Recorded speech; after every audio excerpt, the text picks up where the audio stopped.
La vidéosurveillance et la vidéoprotection sont devenues des outils clés pour la sécurité des biens et des personnes. Elles font d'autant plus parler d'elles dans le cadre de la sécurisation des grands événements sportifs et culturels. C'est notamment le cas pour l'organisation des Jeux Olympiques et Paralympiques de Paris 2024, pour lesquels une loi d'exception a été votée en 2023 afin d'encadrer l'usage de ces nouvelles technologies. Imposant des contraintes opérationnelles très strictes, cette loi JOP autorise l'utilisation d'outils de caméra augmentée permettant de l'analyse en temps réel des images de vidéoprotection. Ces analyses en temps réel permettront aux vidéo-opérateurs d'identifier de manière semi-automatique des débuts de mouvements de foule, des colliers abandonnés ou d'autres cas d'usage identifiés dans la loi. Revenons sur quelques définitions. On parle de vidéosurveillance lorsque les caméras sont utilisées pour filmer des espaces privés et de vidéoprotection lorsque les caméras sont utilisées pour filmer des espaces ouverts au public, comme la rue, un musée, un supermarché, etc. On dit d'une caméra qu'elle est augmentée lorsqu'elle intègre un logiciel d'analyse d'images basé sur un système algorithmique ou d'intelligence artificielle. Bien que ces outils de surveillance présentent des questions éthiques et notamment des risques liés à la surveillance de masse, ils peuvent tout à fait être utilisés pour augmenter le niveau de sécurité lorsqu'ils sont déployés de manière respectueuse de la vie privée.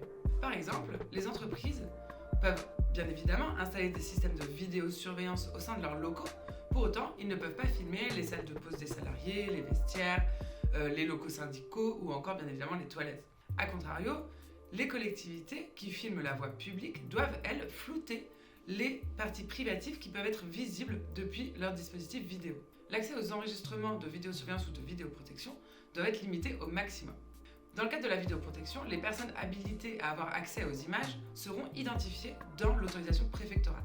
Dans le cadre de la vidéosurveillance, la liste des personnes habilitées à accéder à ces images doivent également être identifiées au sein d'une procédure interne.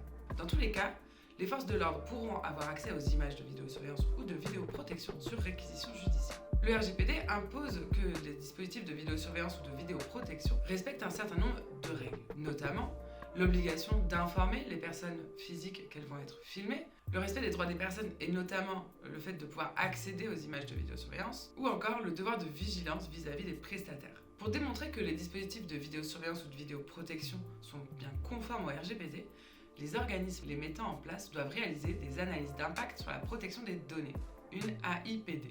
La ROM numérique accompagne ces organismes dans la conduite de ces analyses d'impact. Ces analyses d'impact doivent être d'autant plus précises lorsque les dispositifs de vidéosurveillance ou de vidéoprotection intègrent des caméras augmentées. En effet, le risque porté pour la vie privée des individus peut être plus important. C'est l'analyse de risque produite dans le cadre de l'AIPD qui déterminera si oui ou non le dispositif présente des risques importants pour les droits et libertés des individus. Dans le cas où cette analyse présente des risques importants, ne pouvant pas être réduits avec des mesures opérationnelles ou techniques classiques, alors une demande d'autorisation à la CNIL pour la mise en place de ce traitement devra être réalisée.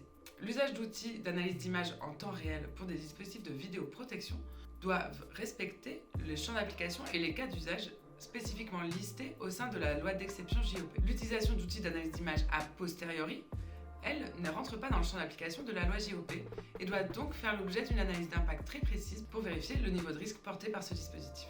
Pour toute installation d'un système de vidéosurveillance dans un espace ouvert au public, il est nécessaire d'obtenir une autorisation préfectorale. Cette autorisation est valable durant 5 ans, après lesquels il faut représenter un nouveau dossier qui sera de nouveau passé en commission. Côté CNIL, la fameuse déclaration normale n'est plus obligatoire depuis la mise en place du RGPD. Cependant, il est nécessaire de tenir un registre de traitement des données. C'est un point qui sera à voir avec votre DPO, interne ou externe. Le dossier préfectoral est composé de plusieurs éléments, de plusieurs documents obligatoires qui visent à expliquer quelle sera l'installation mise en place. L'objectif ici, c'est que les agents préfectoraux, lorsqu'ils vont étudier le dossier, aient une vision complète et globale de l'installation telle qu'elle sera mise en place. Le premier document qui va être fourni est le CERFA. Il va être rempli au moment du dépôt du dossier sur le site de la préfecture. Le second document à fournir sera un rapport de présentation. Ce rapport vise à expliquer quelle sera l'installation mise en place dans son ensemble. L'objectif, c'est donc d'expliquer quelles seront les mesures de sécurité mises en place, quelles sont les finalités de cette installation, pourquoi on installe des caméras dans cet espace.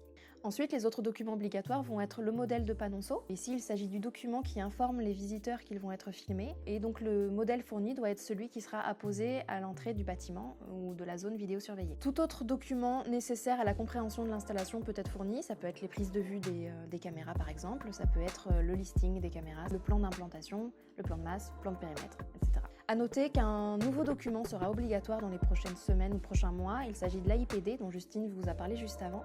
Aujourd'hui, c'est pas un document qui est obligatoire au sens propre pour la préfecture, mais il va le devenir très vite. Pour réaliser l'ensemble de cette procédure, je propose un accompagnement par le biais de ma société Fairview. L'objectif ici est vraiment de prendre en charge l'ensemble de la procédure. Premièrement, je vais collecter l'ensemble des informations nécessaires pour réaliser ce dossier. Ensuite, je vais réaliser l'ensemble des pièces nécessaires, donc toutes celles dont je viens de parler, les différents plans d'implantation que je travaille sur AutoCAD. Ensuite, je vais déposer ce dossier auprès de la préfecture, puis je vais archiver l'ensemble de ces documents ainsi que l'autorisation une fois qu'elle aura été reçue sur le cloud sécurisé français. L'objectif ici, c'est que le client puisse avoir accès en temps réel à ces documents. Notamment dans le cadre d'un contrôle, il peut être crucial d'avoir les documents toujours à portée de main. L'autorisation préfectorale étant valable 5 ans, ma prestation s'arrête au bout de 4 ans et demi lorsque je fais le rappel au responsable de système pour lui rappeler que son autorisation va bientôt expirer et donc l'encourager à faire le renouvellement. Avec Fairview, souriez, vous êtes conforme. Pour en savoir plus, n'hésitez pas à consulter notre offre sur le site de la robe numérique. Et retrouvez-nous le 22 et 23 mai au stand 27 des universités de l'AN2V à Strasbourg afin de discuter de la conformité de vos dispositifs vidéo.